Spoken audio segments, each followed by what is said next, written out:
안녕하세요. 투자자분들에게 가장 중요한 것은 숫자입니다. 작년에 가장 많이 판 차량 바로 테슬라의 모델 Y죠. 테슬라가 작년에 180만 대 팔았습니다. 올해 역시나 180에서 185만 대 정도 판매 대수가 나올 것 같은데요. 그렇다면 앞으로 향후 5년에서 10년 동안에 테슬라의 판매 대수는 얼마나 늘어날 수가 있을까요? 결국 전기차 판매 대수가 크게 증가를 해야지 테슬라 주가 상승 역시나 크게 나오게 되겠죠. 현재 글로벌적으로 작년에 토요타가 1100만 대를 팔았습니다. 그리고 독일의 폭스바겐이죠. 작년에 924만 대, 즉 토요타랑 폭스바겐 이 두 개의 기업이 2000만 대의 판매 대수를 보여주고 있는 것입니다. 그리고 저는 테슬라가 이 물량을 그대로 가져올 수가 있다라고 보는데요. 그렇다면 현재 테슬라의 연간 판매 대수는 180만 대, 여기서 10배 상승해서 연간 1800만 대까지 갈 수가 있게 되는 것입니다.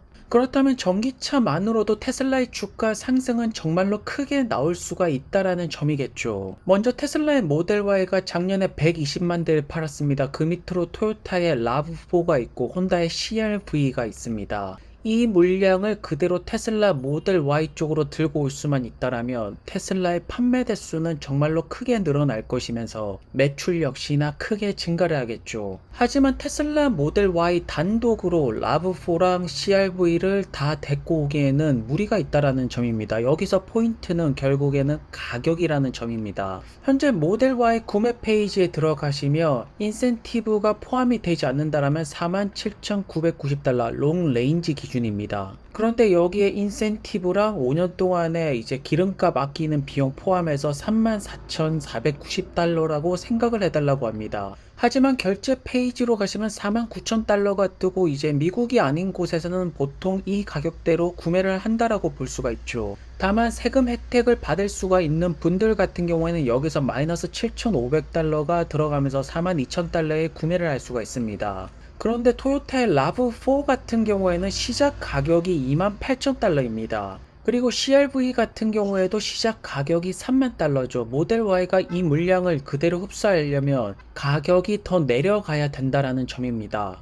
물론 모델 3가 모델 Y보다 더 저렴하다 보니까 모델 3를 통해서 이 물량을 그대로 가져올 수가 있지 않냐 이렇게 생각할 수가 있습니다. 하지만 중요한 것은 차량 모델이죠. 작년에 가장 많이 판 모델 1등 모델 Y도 SUV이고 토요타의 RAV4도 SUV, 혼다 CR-V도 SUV입니다. 현재 자동차 시장의 대세는 완벽하게 SUV라고 볼 수가 있죠. 그래서 사실 세단이나 웨이건 해치백 같은 경우에는 판매 대수가 감소를 하고 있습니다. 그와 반대로 SUV는 판매 대수가 올라가고 있죠. 그리고 상용차 부분 같은 경우에는 아직까지 전기차 전환율이 굉장히 낮은 편이고요. 픽업 같은 경우에는 사이버 트럭이 새롭게 들어가고 있지만 북미 시장 한정용이라고 볼 수가 있습니다. 그래서 결국 정답은 무엇이냐? 사이버 트럭을 기본 베이스로 해서 테슬라 모델 Y에서 사이즈가 작아지는 모델 2가 나온다라면 테슬라의 전기차 판매가 정말로 급격하게 상승할 수 있는 계기가 된다라는 점입니다. 결국 작년 대비 올해 판매 대수가 크게 상승을 안 한 것은 물론 이제 고금리 정책도 있겠지만 모델 2가 필요하다라는 점입니다. 모든 물량을 끌어올리기에는 모델 Y의 가격이 여전히 높은 편이죠. 그리고 모델 2 같은 경우에는 모델 3 대비 무게가 굉장히 낮아질 것입니다. 그렇다면 배터리 용량이 적게 들어가게 될 것이고 원가를 절감시킬 수가 있죠.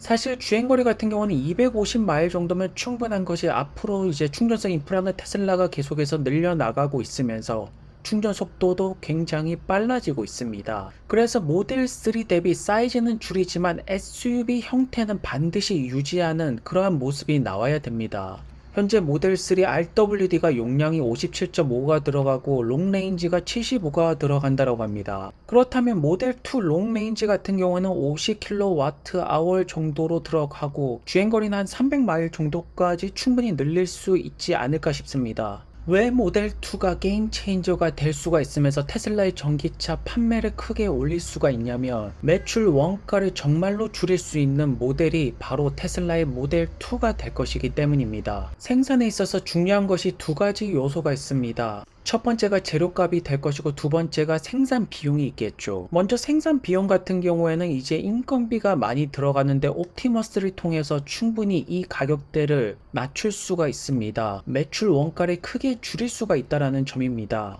그리고 재료값 같은 경우에는 가장 많이 드는 것이 결국에는 배터리 셀 비용입니다. 그래서 배터리 셀 자체 생산을 해야지 재료 가격을 엄청나게 줄여 나갈 수가 있죠. 그래서 4680 배터리 대량 생산에 도달을 한다라면 재료값 역시나 크게 줄여 나갈 수가 있습니다. 특히나 생성 공장에 있어서 언박스 전략을 지금 개발하고 있습니다. 그렇다면 테슬라 모델 2를 만드는데 총 들어가는 비용이 21,000달러가 아니라 20,000달러 미만으로 충분히 가능하지 않을까 싶은데요. 그렇게만 된다면 다른 기업들이랑 마진 구조에서 완전히 달라지는 것입니다. 매출 총이익 30%까지 충분히 가져갈 수가 있게 되는 것이겠죠.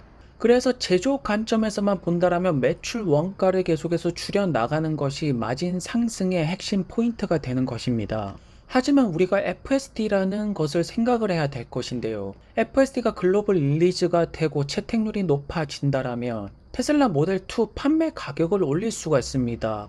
매출 총이익을 그대로 올릴 수가 있는 것이 소프트웨어 파워라고 볼 수가 있겠죠. 그렇다면 테슬라는 모델 2를 통해서 재료값을 줄여 나가고 생산 원가를 줄여 나가면서 가격 역시나 상승을 시킬 수만 있다라면 현재 빅테크 기업들이 가지고 있는 마진 구조로 들어서게 되는 것입니다. 독일에서 열린 컨퍼런스였는데 세미트럭이 굉장히 핫했다라고 하는데요. 왼쪽에 계신 분이 독일 자동차 산업협회 회장이라고 하네요. 물론 테슬라의 연간 판매 대수가 1800만 대까지 가려면 세미트럭을 비롯해서 상용차도 들어가야 됩니다. 여기에 딜리버리 밴도 포함이 될 것이고 사이버트럭의 대량 생산도 중요하겠지만 결국 중심은 모델 2랑 모델 Y SUV를 통해서 1000만 대 이상의 판매 대수를 보여줘야 된다는 것입니다. 그리고 저는 이것이 전기차 전환율이 높아질수록 토요타와 폭스바겐의 물량을 테슬라가 그대로 흡수할 가능성이 정말로 높다라는 것입니다.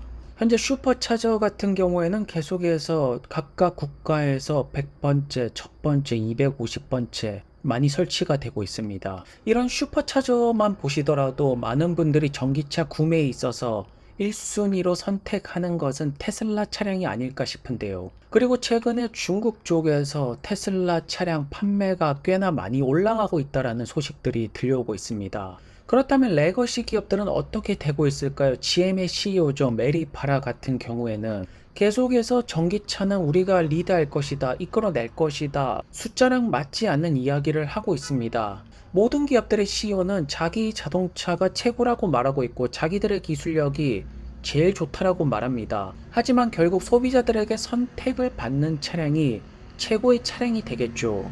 현재 GM 같은 경우에는 전기차 모델이 10개 정도 되니까 정말로 최선의 노력을 다하고 있다라고 볼 수가 있습니다. 하지만 올해 상반기 때 GM의 전기차 판매 대수는 38,000대입니다. 결국 말로 아무리 좋다라고 해봐야 판매 대수가 나오지 않는다라면 소비자들로부터 외면을 받은 앞으로 멸망의 길을 걷게 될 수밖에 없는 암울한 상태라고 볼 수가 있습니다. 그리고 여기에 토요타도 들어가고 폭스바겐도 들어가고 그리고 이 내연기관차의 물량을 그대로 흡수를 시킬 수가 있는 것이 테슬라의 모델 Y, 모델 2라는 점입니다.